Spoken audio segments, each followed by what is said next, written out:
Bienvenue à vous tous sur l'Actu Plus du 2 novembre 2022.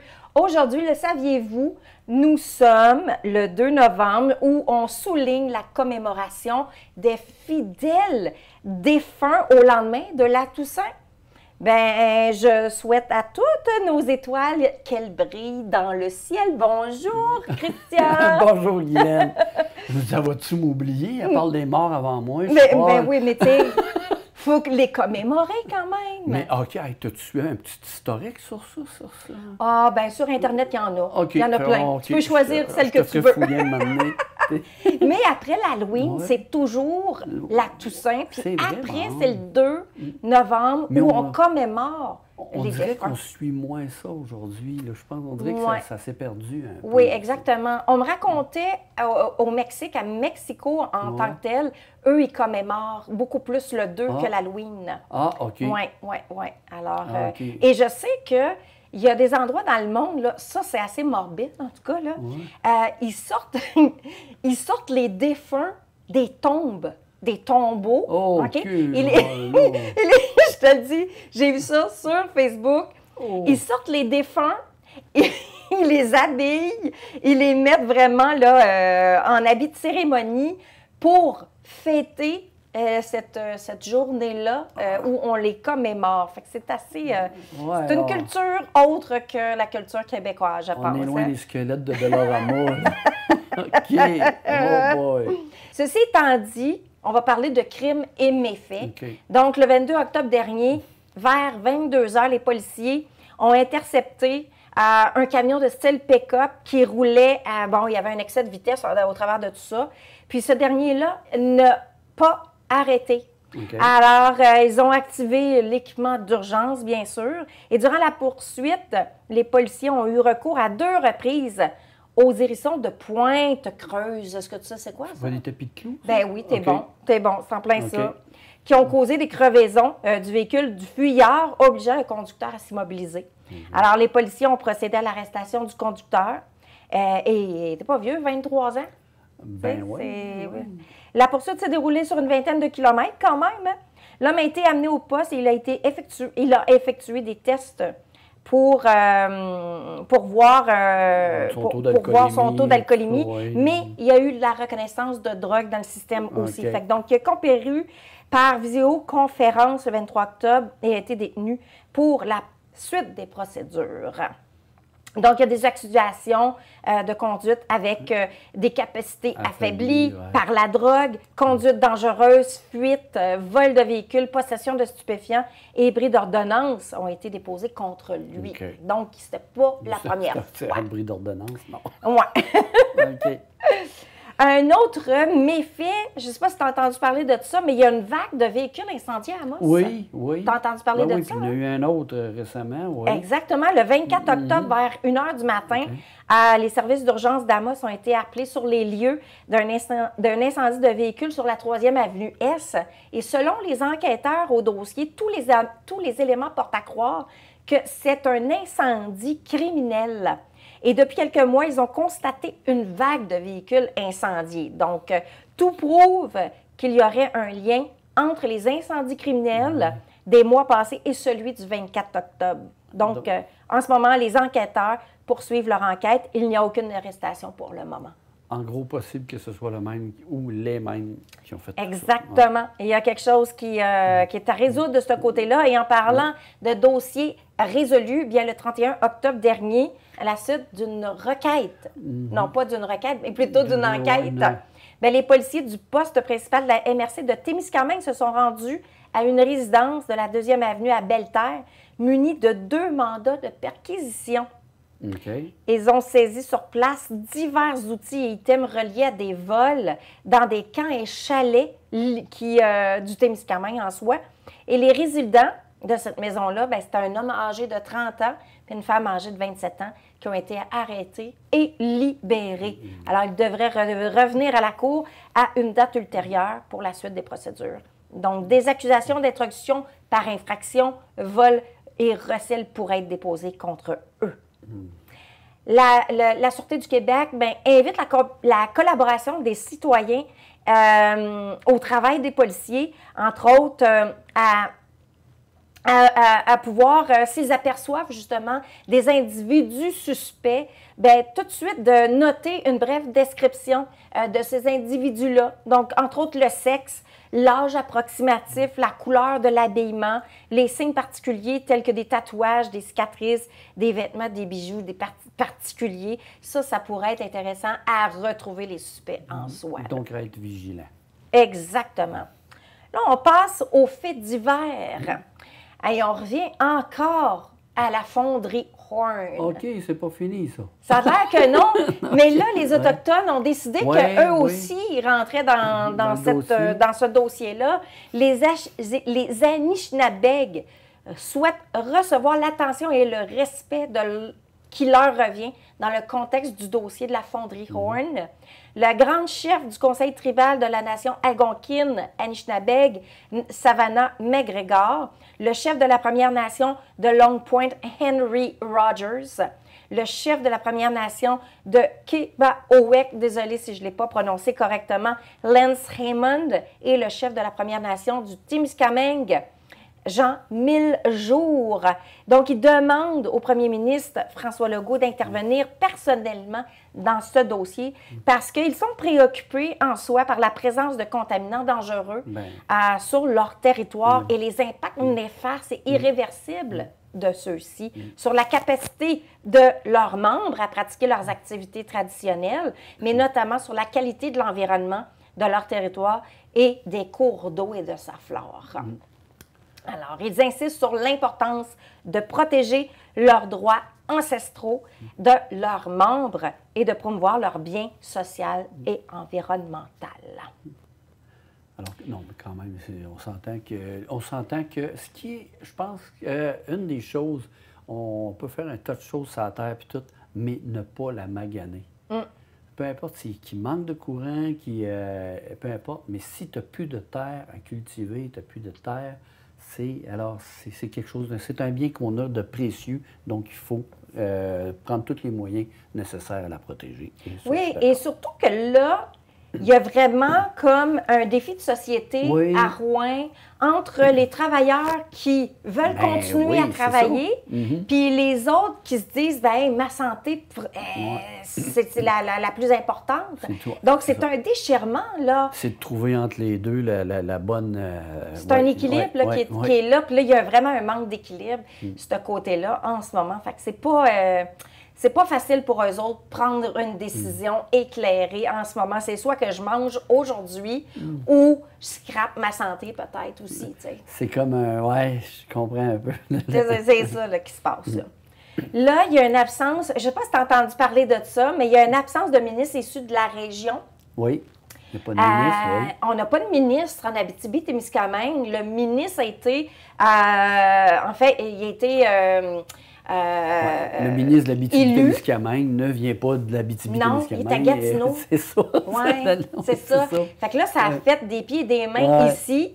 Alors, après avoir demandé formellement une rencontre auprès du premier ministre, en fait, les membres de la conférence des préfets de l'Abitibi-Témiscamingue obtiennent une réponse favorable à cet effet-là. Et ils se rendent à Québec aujourd'hui, le 2 novembre, pour pouvoir rencontrer M. Legault pour aborder la situation de l'absence d'un ministre issu de la région des conseils des ministres. Bon, on est là-dedans, là. Oui, on est là-dedans, effectivement. Puis, ce qui est intéressant, c'est que la conférence des préfets de l'Abitibi-Témiscamingue regroupe la ville de Rouyn-Noranda et 4 territoires de la MRC de la région qui comptent quand même 147 700 habitants et se compose de 64 municipalités. Donc, me semble. Oui. Me semble que ça prendrait un ministre ici, là, qui couvre tout ça, là. Tu sais, il va en avoir plein les bras, le ministre à Gatineau. Il y a son Gatineau justement à gérer, puis l'Abitibi et le Grand Nord. C'est vraiment original. C'est vraiment original. Oui. Alors, sur ça, on passe à l'éducation et la sensibilisation. Je pense que tu as quelque chose, tu as des nouvelles par rapport à ça? Oui, c'est dans le but de sensibiliser les automobilistes. La commission scolaire Laurier des Bois, qui s'est joint au collectif de la 117, c'est une campagne qui dit « Fais pas l'autruche ».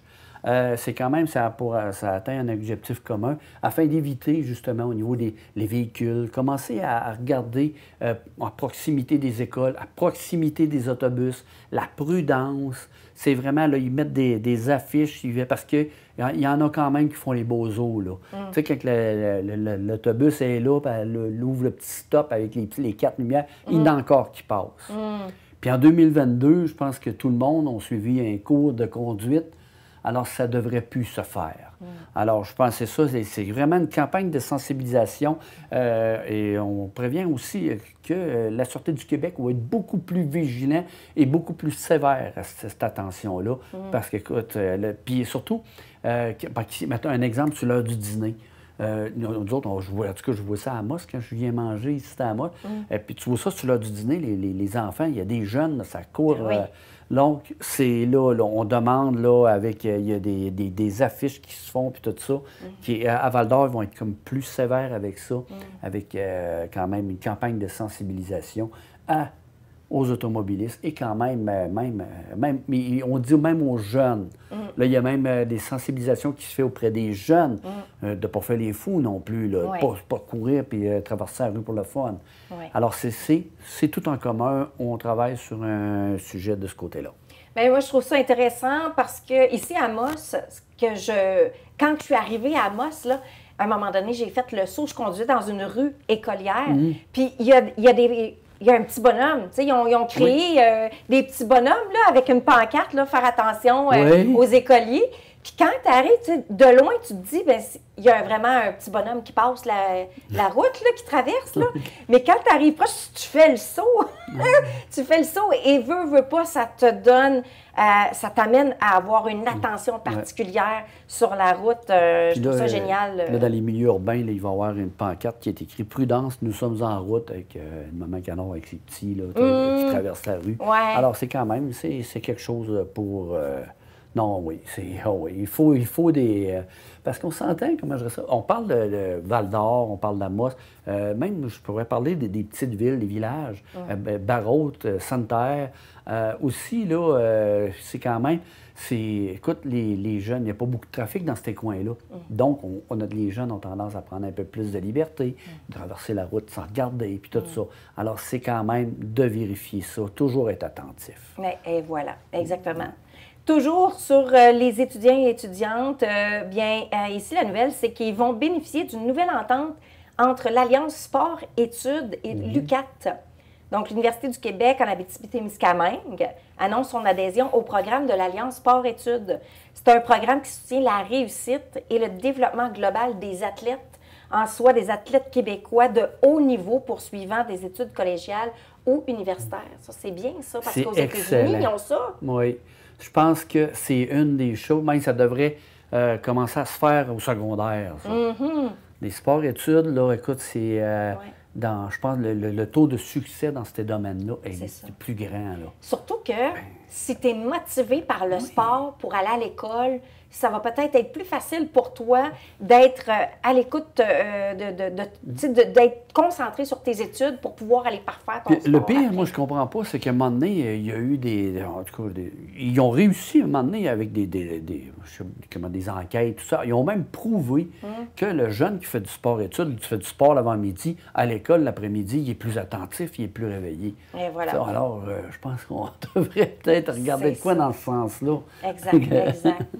Il y en a que, tu sais, ils ont un talent né pour aller vers ça. Fait que donc, c'est peut-être intéressant de pousser là-dessus. Et en même temps, on développe des athlètes. On développe des... Oui. Plus de gens aux Jeux olympiques. Oui, plus de chance, en tout cas. Maintenant, on parle de jeux et vidéos. Après plusieurs mois de préparation, Abitibi e-sport, connais-tu ça? Vivement, là. Oui, vivement, là. Bien, il offre une variété maintenant de tournois et d'événements liés au monde du jeu vidéo, entre autres des tournois de NHL 23. C'est immense, ça. J'ai vu des images, il y a des places, ils remplissent des forums, là, c'est immense. C'est ça, exact. Des Exact. jeux vidéo, là, et c'est très gros. Je pense même au monde, je pense que c'est, je suis pas sûr, en tout cas, je pense que c'est un Québécois qui avait réussi à remporter là, quelque chose de très gros là-dedans. Là. Mais en tout cas, le président ici de l'organisme, Jonathan Doyon, dit qu'il s'agit de répondre à une demande de plus en plus populaire chez les amateurs de la région de l'Abitibi-Témiscamingue. Donc ça, c'est intéressant. Oui, écoute, cet aspect-là. Regarde, on n'a pas le choix, il c'est faut un évoluer. C'est ça, ils appellent ça un sport. E-sport. C'est ça. Fait que ça, c'est un nouveau tournoi qui va permettre de diversifier l'offre événementielle autant dans la ville d'Amos que pour les habitants des villes avoisinantes. Fait que donc là, ils vont peut-être créer des intermatchs de ville en ville. Ça peut être intéressant de cet aspect-là. Maintenant... en tout cas, moi, c'est pas moi-même... moi, toi, tu joues aux jeux vidéo? Ah non, je fais des casse-têtes sur mon petit... Ah, ben tu joues? Oui, mais pas à cette grandeur-là. Eux autres, là, c'est je des sais pas gros quel jeux. âge, hein? Quel âge ont les gens qui vont jouer à ça? Est-ce que c'est des petits mousses ou non, des personnes je pense qu'il y a un âge mini... Ah, je suis pas sûr. Mais je pense qu'il y a un âge minimal quand même, le e-sport.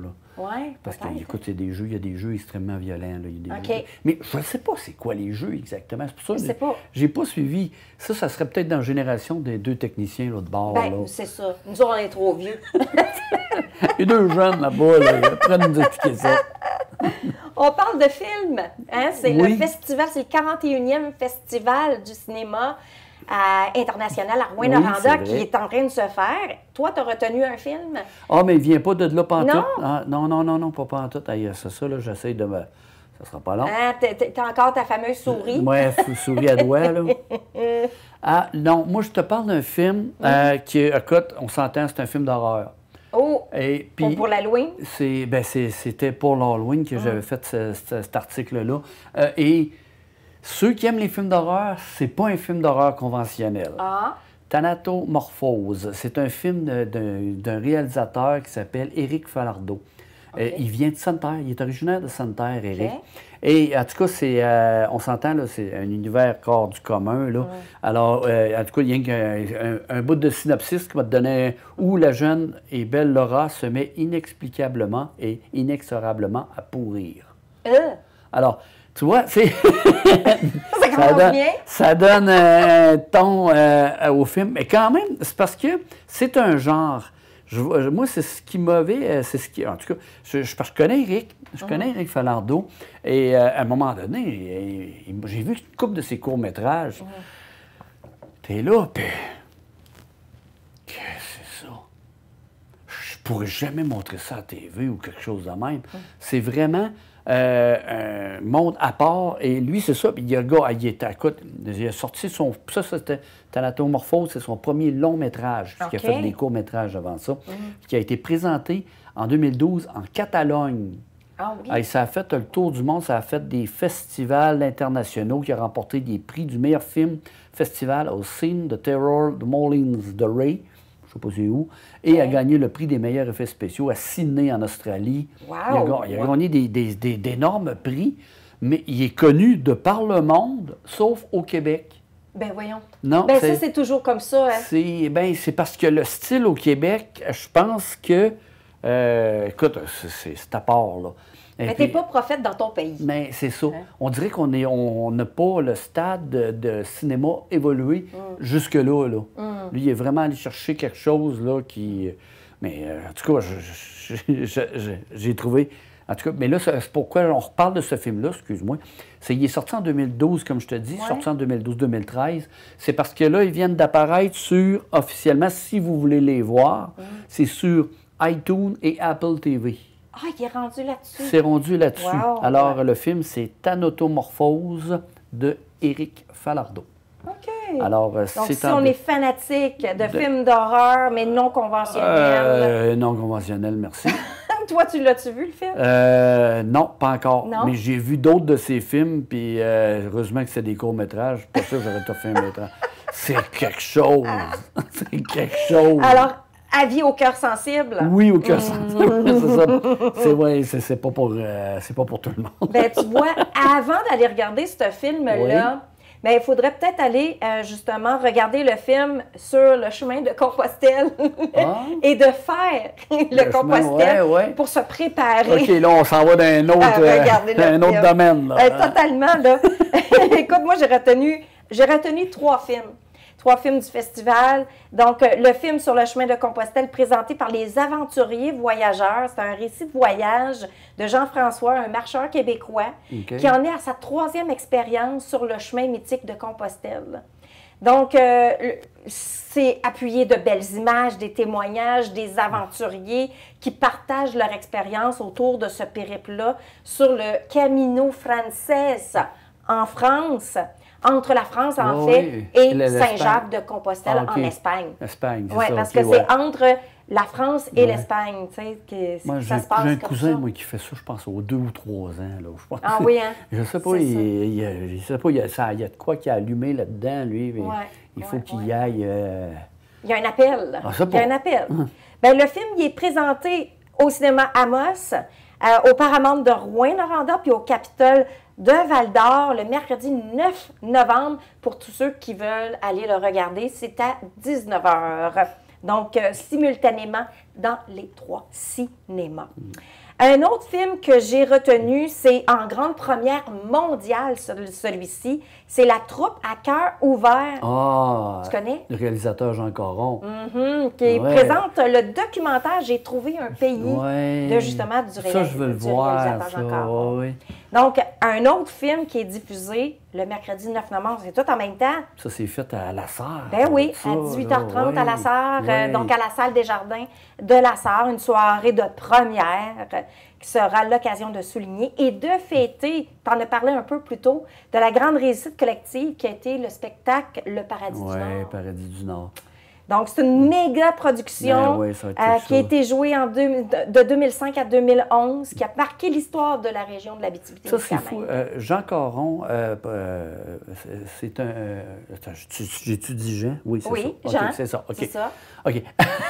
C'est un gars que je connais depuis plusieurs années, mais on ne s'est jamais vu. Ah, pour vrai? On s'est toujours parlé au téléphone. Je lui ai envoyé un moment donné parce qu'il faisait des courts-métrages. J'envoyais des scénarios puis tout ça. Alors, on a travaillé ensemble, mais on ne s'est jamais rencontrés en personne. C'est drôle. Puis c'est un gars de La Sarre, moi, je suis de Sainte-Terre. Ben oui, hein, c'est ça. L'opposé. Mais quand même, ça doit être très bon parce que tout ce qu'il fait, j'adore. Ben c'est ça. Alors, on peut déjà réserver nos billets sur le site de ticketaccess.net, mais quantité limitée. Parce que sont gratuits. Fait que donc, c'est sûr que c'est en quantité limitée, c'est pour la première, la grande première. Et le dernier film que j'ai retenu, et d'ailleurs que j'ai pu interviewer, justement, on va avoir un extrait là-dessus, c'est le film documentaire « Pour nous, chez nous » du réalisateur Dominique Leclerc. Natif de Rouen, il habite encore à Rouen. Eh bien, j'ai eu l'occasion de le rencontrer hier, justement, pour parler de son documentaire. Pour nous, chez nous, ça nous amène à la réflexion d'une société vulnérable. Une autonomie alimentaire insuffisante, produire le maximum de valeur en moins de temps. C'est ça qui se passe en ce moment. C'est un film de 45 à 50 minutes, mais réellement très intéressant parce que ça te fait poser des questions sur ce qui se passe dans la société et pourquoi on sort de la pandémie. Donc, ça fait réfléchir. Donc, on est en pénurie de main-d'œuvre. On a beaucoup de pénurie de matières premières, pénurie au niveau alimentaire également. L'essence qui fait juste augmenter. Il y a plein de choses, il y a plein d'éléments qui nous amènent à avoir une perspective autre et de se dire, ben pourquoi qu'on ne fait pas ça chez nous? Tout ce qu'on fait chez nous est transporté à l'extérieur. Et tout ce qui est à l'extérieur est souvent transporté ici. C'est un non-sens, je sais. Il n'y a pas de sens à cet effet-là. Donc, il nous amène justement avec des réflexions, des questionnements, et on se dit, on ne s'ennuie pas du tout. On ne s'ennuie pas du tout. J'adore J'ai vu le film. J'adore l'idée. J'ai vu le film en avant-première et réellement, ça me fait réfléchir et ça amène des confirmations également. Puis ça t'amène à dire, hey, je pense qu'on est des êtres assez intelligents ici au Québec pour se dire, ben on peut-tu rapatrier nos choses ici, nos affaires, puis se mettre à créer avec nos idées, puis dire, ben regarde, on va commencer par s'alimenter avant d'alimenter peut-être les autres, là. T'sais, et peut-être même faire de la collaboration et créer une économie collaborative avec d'autres pays. C'est parce que là, il y a moi, donner un exemple. Là, il parle d'une augmentation au niveau de la SAQ. Des bouteilles, puis tout ça. C'est parce que les producteurs d'ici, ils expliquaient ça des régions, tout. Ils expliquaient ça, ils disent, nous autres, c'est pas vraiment notre sucre puis nos affaires qui augmentent, c'est les bouteilles. On ne fabrique pas nos propres bouteilles. On ne fabrique pas tel outil pour la machine. Il y a le gaz pour le transporter. Donc, il y a un phénomène autour de ce qu'on produit ici qui ne vient pas d'ici. Alors, c'est quelque chose sur lequel, éventuellement, il va falloir travailler. Ben oui, ça amène une énorme dépendance sur les autres pays. Et ça, c'est... Ben on le voit, là, hein, en post-pandémie, on le voit, là. Dans les années 60, ça, c'est fou. Moi, la maison où je reste, ça s'appelle... ils appelaient ça la maison... c'est la maison de la famille Forcier. Hein? Je pensais que tu allais dire c'est la maison des fous, mais pas loin. Voilà, pas loin, mais c'est pas ça. C'est la maison, c'est la famille Fortier qui avait ça. Et les Fortier, à Sainte-Terre, écoute, il y avait, c'était les poules, les œufs, la farine, la beurrerie, c'était la beurrerie qui était là. Il y avait à peu près 80 de ce qui se fabriquait. Écoute, Sainte-Terre s'autosuffisait. En lait, en nourriture, en tout, s'autosuffisait pratiquement en tout. Chose que toutes les villes faisaient, là. Tu sais, on avait le village de Bellecour à côté de nous autres, puis on s'autosuffisait. Mais c'est ça. Mais qu'aujourd'hui, même une ville comme Val-d'Or ne s'autosuffit même pas. Mais oui. Ça n'a plus de sens. Mais dans les années, là... On a perdu bien trop d'agriculteurs. Mais oui. Mais tu sais, dans les années, c'est pas si loin que ça, les années 50, les années 40 et tout ça, il y avait de la collaboration. Donc, ton voisin, il te manquait du sucre, tu allais voir ton voisin, ben il t'en donnait s'il y en avait, puis tu pouvais faire des échanges.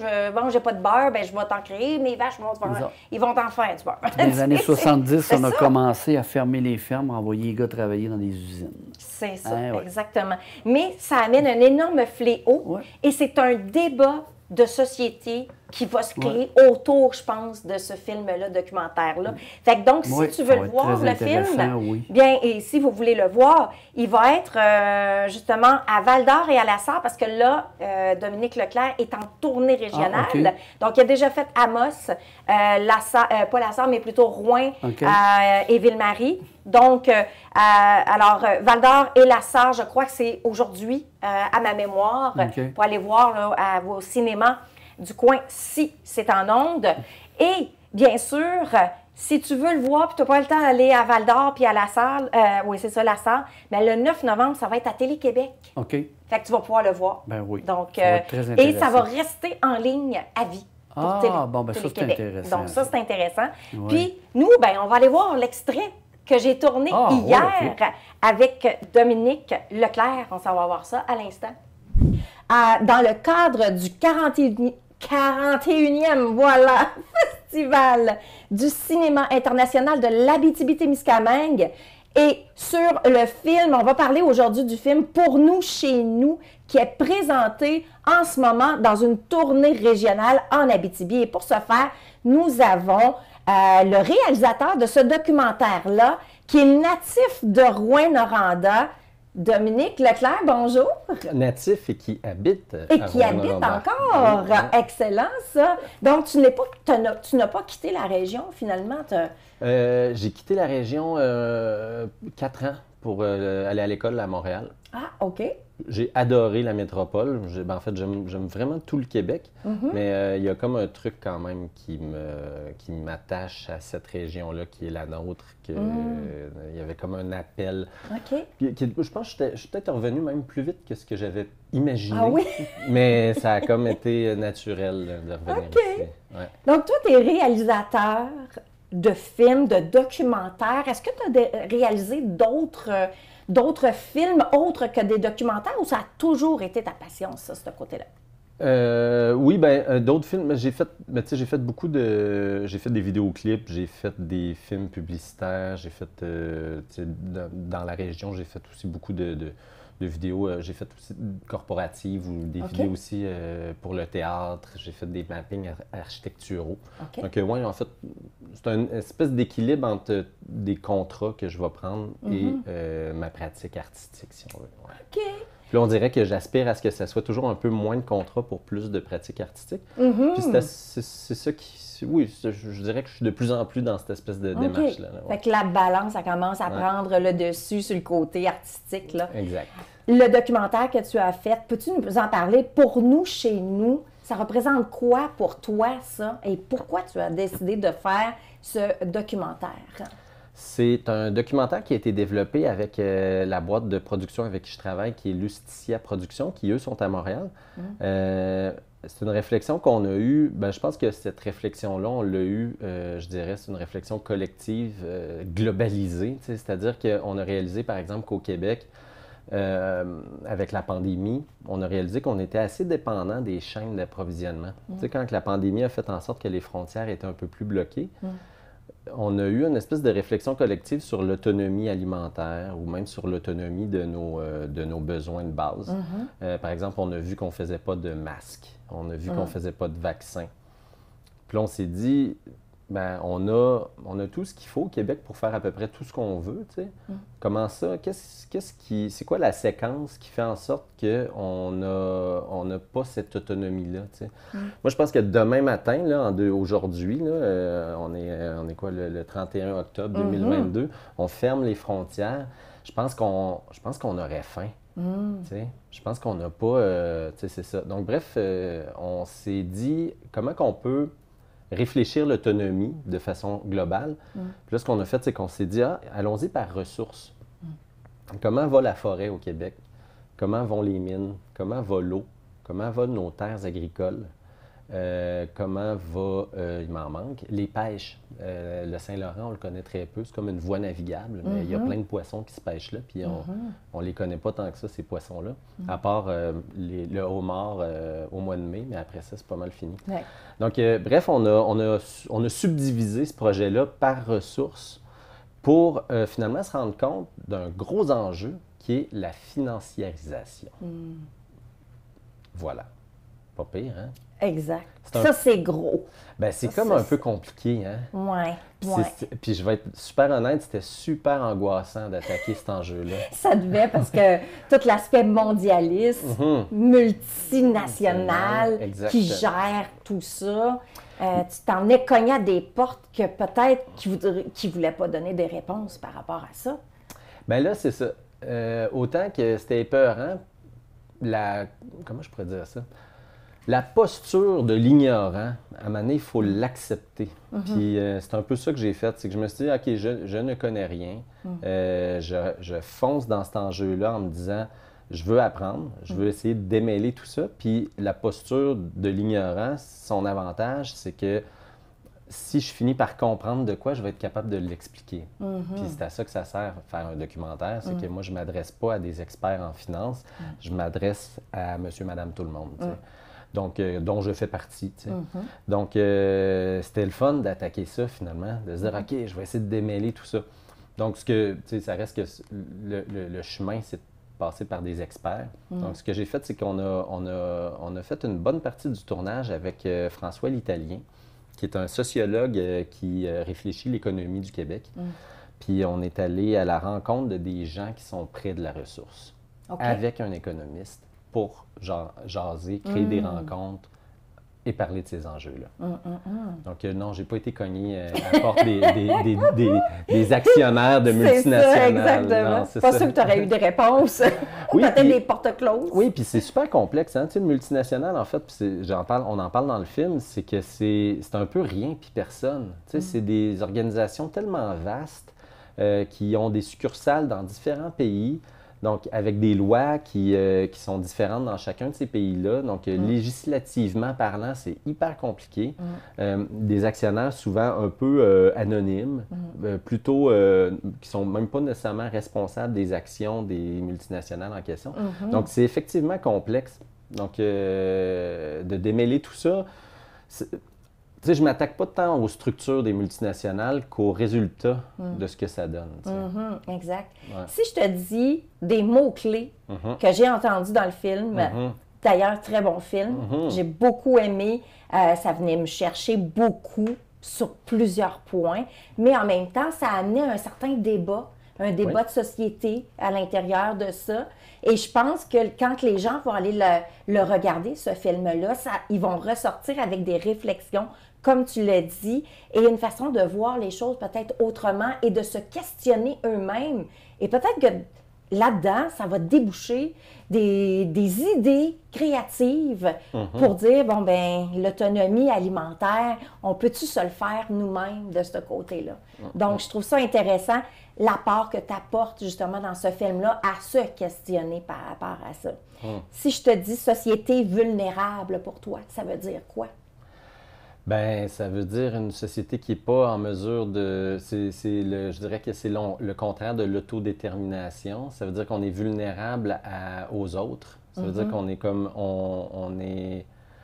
c'est ça, on dépend finalement des autres. Puis l'affaire, c'est qu'on le voit, tu sais, il suffit de, par exemple, un conflit à des milliers de kilomètres d'ici, que tout d'un coup, le prix de certains aliments augmente ou... tu sais, là, un enjeu que, tu sais, on ne voit pas encore toutes les conséquences qui s'en viennent, mais le pétrole, c'est pas sans fin, c'est pas infini. On voit que ça fluctue beaucoup. Donc, la journée que le pétrole va être à 5 $ le litre, tu sais, parce que le monde globalisé dans lequel on vit dépend du pétrole. Tu sais, ça carbure au pétrole, les bateaux cargo. Tout le transport. Oui, c'est ça. À cet Donc là, tu te dis, OK, on est à une ressource de briser complètement cette chaîne-là. Puis on en dépend. Donc ça, c'est une grande vulnérabilité qu'on a. Là. Exactement, parce que on le voit très bien dans les épiceries, comment est-ce que les coûts augmentent. Puis ils augmentent pourquoi? Parce que le transport, au niveau du coût du marché de l'essence, du mazout, ça l'augmente. Donc, on dépend de toute cette chaîne-là de distribution. Donc, c'est pas évident là, pour le commun des mortels. Et surtout, en plus, que le coût de la vie augmente très rapidement, sauf que les salaires ne suivent pas nécessairement cet aspect-là. Là. Voilà. Puis, tu sais, ce qui est fascinant avec les salaires qui ne suivent pas, c'est que là, on voit que les ultra-riches en ce monde, ça augmente. Oui. Donc, il y a de quoi qui est comme, oh là là, il y a un truc quand même de brisé. Il y a un débalancement aussi qui se passe de ce côté-là. Autonomie du Québec, ressources naturelles pour toi. On parle de quoi exactement? En fait, c'est qu'on est super riche en ressources naturelles, puis on a développé une logique, puis ça date de longtemps. C'est comme si le Canada s'est développé dans la logique de l'extractivisme. C'est un gros mot, mais l'idée, c'est qu'on extrait des ressources naturelles pour les envoyer vers des marchés étrangers. Mais c'est comme si c'était notre vision de développement. Nous, ce qu'on fait, c'est qu'on extrait pour vendre. Mais c'est comme si on n'a pas pensé développer plus localement. C'est comme si le but de ça, c'est de l'envoyer. C'est comme si... Puis, tu sais, ça part de la Nouvelle-France. On envoyait les fourrures en France. Après ça, il y a eu la foresterie. C'était pour la France puis pour l'Angleterre.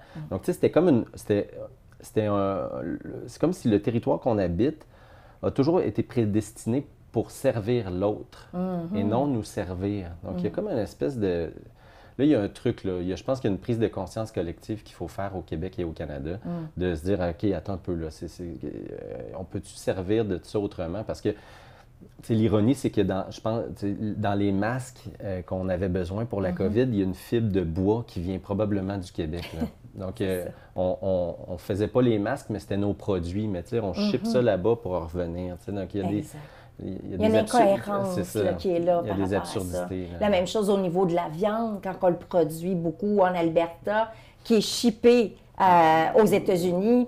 Puis ici, on se retrouve avec de la viande qui vient de l'extérieur. Tu sais, il y avait dans nos recherches, c'est un projet, je ne sais pas si c'est fait, là, mais il y avait un projet au Nouveau-Brunswick où c'était la plus grande bleuetière, genre de l'Est du Canada, que les bleuets allaient partir congelés en Chine, puis ils allaient revenir en Amérique en tarte. Tu sais, je veux dire, il y a... Oh, non, ça... Tu sais, il y a probablement eu un calcul comptable là, qui a rendu ça possible, mais il y a de quoi qui n'a aucun sens. Là. Tu sais, au-delà des chiffres, à un moment donné, il va falloir faire des choses signifiantes. Exact. Et aussi, surtout qu'avec la pandémie, là, on est dans la post-pandémie, on a vu les prix royalement augmenter au niveau de la Chine à venir transporter ici. Donc, je pense qu'il y a peut-être un questionnement qui va être fait comptable pour se dire, bon, ben on est peut-être mieux de le fabriquer ici au Canada puis de garder notre matière ici au Canada. Là. Oui, puis cette logique-là là, est bonne pour nous, mais dans le film, on voit bien aussi que c'est bon pour les autres. C'est-à-dire que, tu sais, par exemple, il y a un bel exemple dans le film où on parle par exemple, des raisins du Chili. Le Chili, actuellement, ils vivent des sécheresses incroyables. Oui. Puis 80% de leur eau sert à de la production alimentaire qui, elle, sert à être exportée.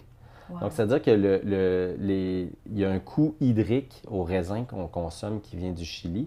Puis eux, ils ont une population qui meurt de soif. Ils n'ont pas nécessairement assez d'eau pour la population. Puis nous, on consomme des raisins qui, dans le fond, leur enlèvent leur eau. Oui. Donc, il y a comme une espèce de truc qui est... tu sais, pour nous, chez nous, c'est aussi bon pour eux. Il y a comme un... À un moment donné, on est tellement dans une espèce de truc globalisé que ça devient comme absurde. C'est ça. Il faut, en quelque sorte, il faut rentrer dans un écosystème ou bâtir cet écosystème-là pour que tout le monde puisse partager, s'entraider et collaborer, arriver dans un collaboratif. Mais ça, tu viens de dire vraiment le bon mot. C'est comme si, depuis 50 ans, on nous parle beaucoup de « Hey, la compétition, c'est bon ». On peut-tu comme inverser ça puis de se dire la collaboration, c'est mieux? C'est ça. C'est ça. Exactement. C'est de trouver chacun ses forces et chacun ce qui peut combler de l'autre. Exact. Et c'est de voir ça de cette façon-ci parce que je pense qu'il y a tellement de richesses partout sur la planète. Puis après ça, ça ne veut pas dire de ne pas partager. Là. Mais non. C'est ça, il y a comme... exact. Exactement. Ouais. Est-ce que tu crois que c'est le libre-échange qui a amené cette façon de penser? Tout à fait. En fait, on a un peu... on a des frontières là, dans le monde, mais on a comme enlevé ces frontières-là pour le marché. Puis là, on a mis le mot « libre », qui comme, on dirait qu'on l'a opposé au mot, c'est le protectionnisme ou le libre marché. Puis là, c'est comme si on a réussi à rendre le protectionnisme... C'est comme si c'est mauvais, le protectionnisme, puis le libre marché, il y a comme quelque chose de positif.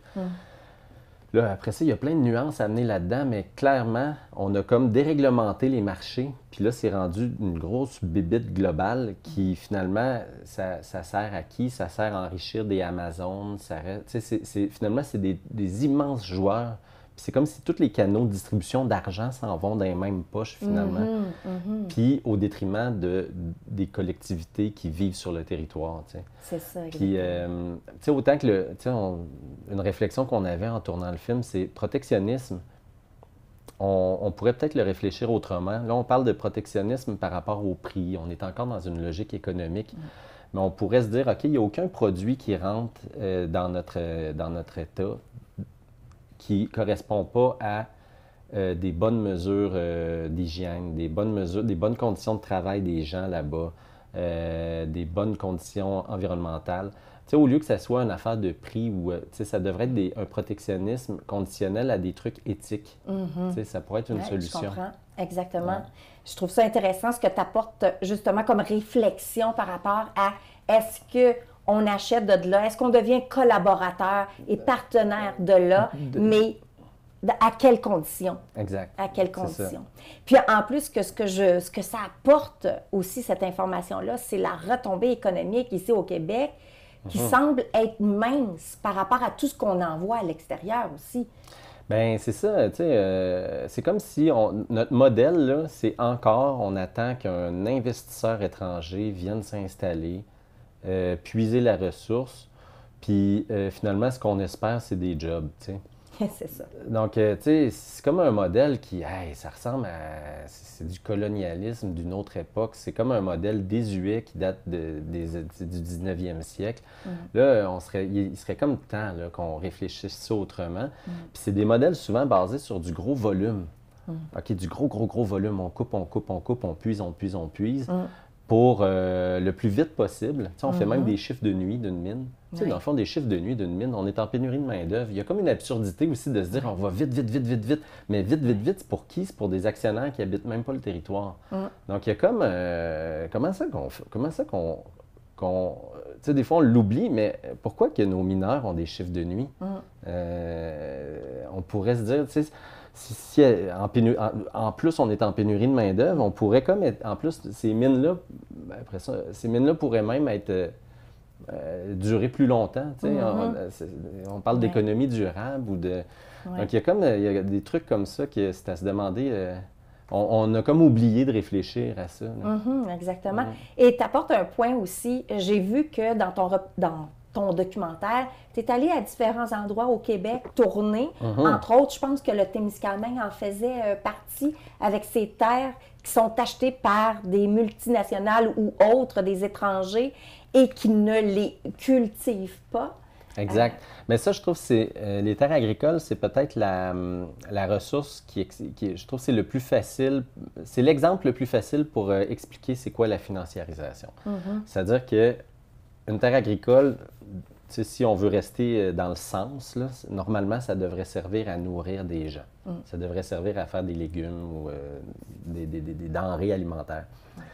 Là, en fait, c'est que ce qu'on réalise, c'est qu'il y a depuis quelques années, 50 des terres agricoles qui se vendent à chaque année sont achetées par des non-agriculteurs.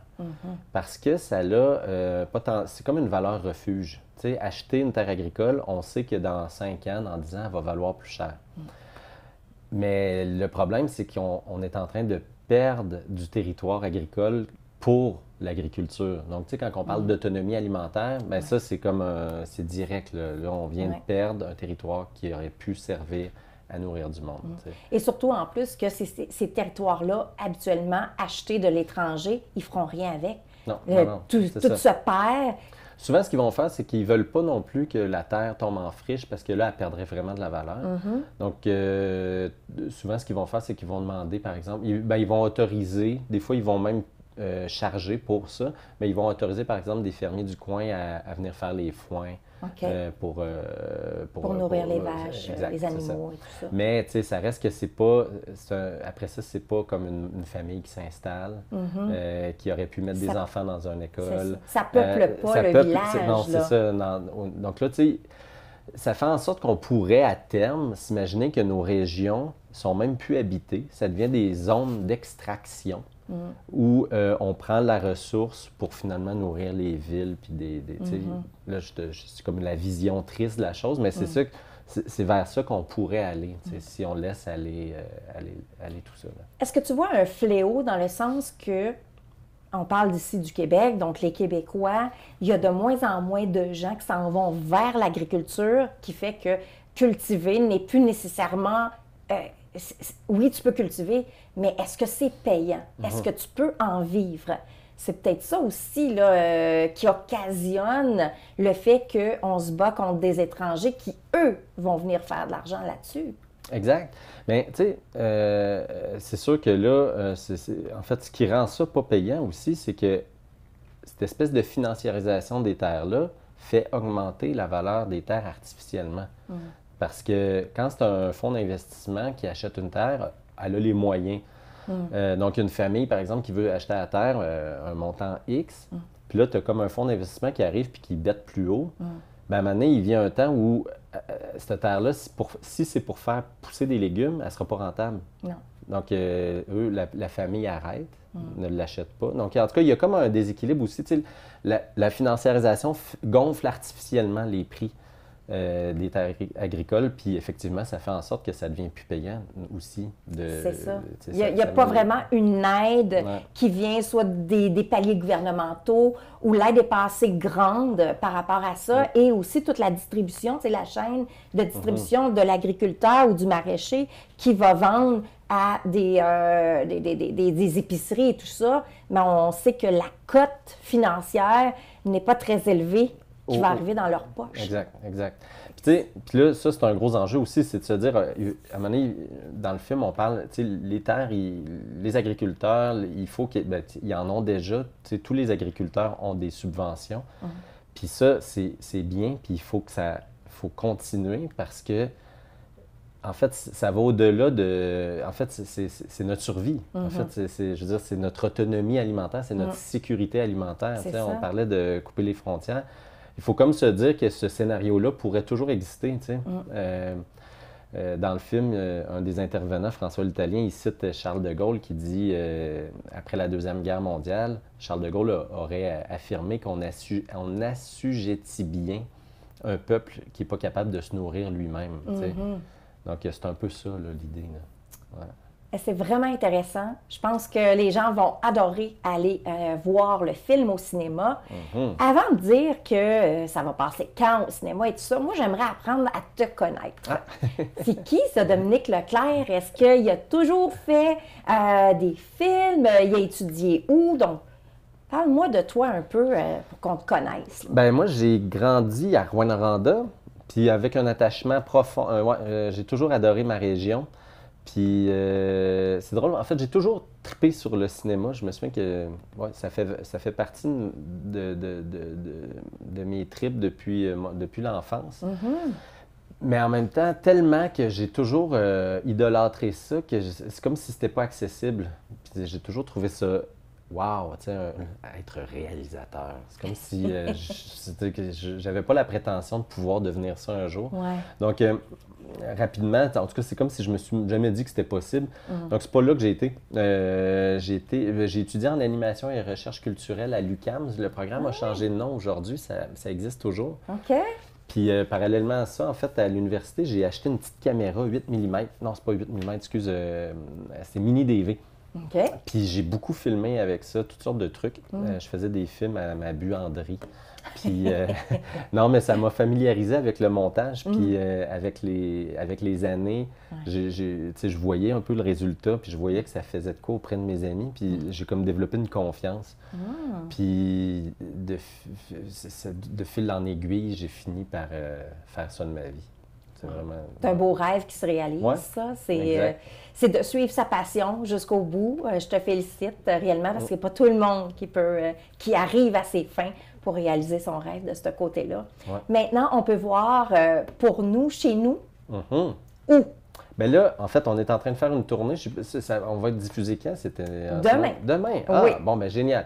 OK, donc demain, on peut voir le film. Ce qui veut dire le 1er novembre. Le 1er novembre. On ne peut pas le voir demain. C'est le 2 novembre. On va pouvoir le voir à La Sarre, au cinéma de La Sarre. À La Sarre? À La Sarre. OK. À 7 h. 2 novembre à 7 h à La Sarre. Exactement. Et ensuite, on va pouvoir le voir le 3 novembre à Val-d'Or. À Val-d'Or. OK. Toujours à 7 h. Et finalement, le 9 novembre à Télé-Québec. Ah oui! À 20 h. Donc, à la télé, donc les gens vont pouvoir aussi le voir à la télé. Intéressant, donc, ça. À la télévision, sur les ondes de Télé-Québec, donc la première télé, ça va être le 9. Mais après ça, il y a comme plusieurs diffusions dans la semaine. Puis je pense que dès le 9, le film va être disponible sur la plateforme Télé-Québec Wow. pour la vie.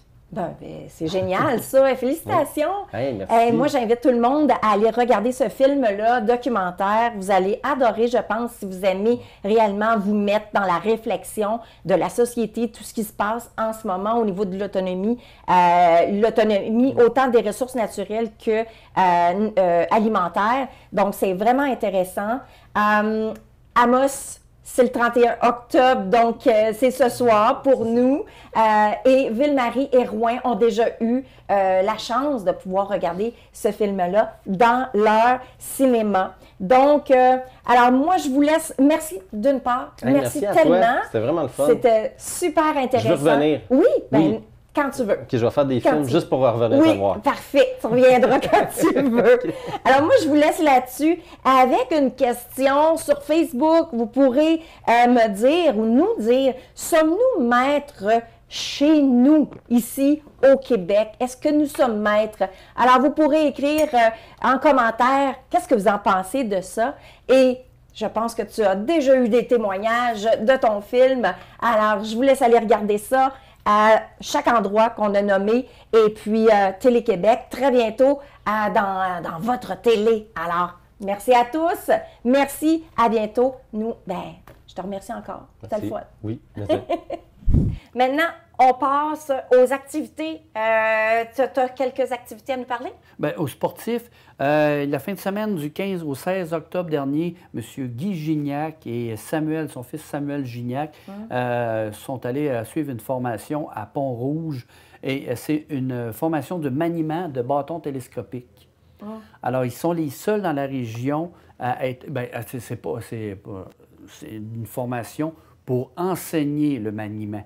Donc, ils sont les seuls à avoir la certification nécessaire pour la formation. Ça, c'est pour, on parle les gardiens de prison, les policiers, sécurité, etc., qui doivent manier les bâtons.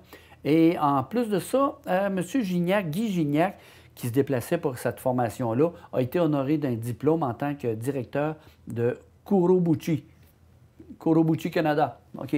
C'est du karaté international à l'Abitibi-Témiscamingue. Cet honneur-là implique que sa ceinture noire est reconnue internationalement.